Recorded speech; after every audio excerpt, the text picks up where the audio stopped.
मत है तो फैजल खान जी उत्तर प्रदेश में किसी कोल्ड स्टोरेज में बच्चों को उबाल फिर से वही गलती। सॉरी पढ़ा के दिखा दे। खान सर बिहार में रह के देते हैं ना, वही ज्ञान यूपी में रह के दे दे तो योगी आदित्यनाथ जो है इनको सीधा कर।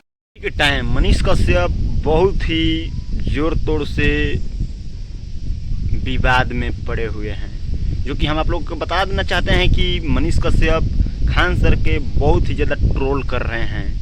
और वही मनीष कश्यप कुछ दिन पहले खान सर को बहुत ही बड़े सुझाव दे रहे थे।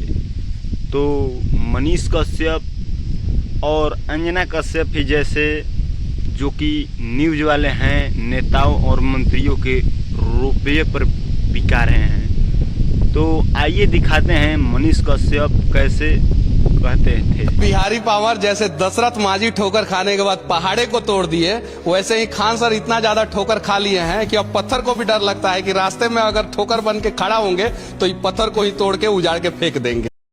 ये तलवे चाटने वालों को आप लोग क्या कहना चाहते हैं? अपना राय जरूर कमेंट बॉक्स में बताएं। मिलते हैं फिर नेक्स्ट वीडियो में।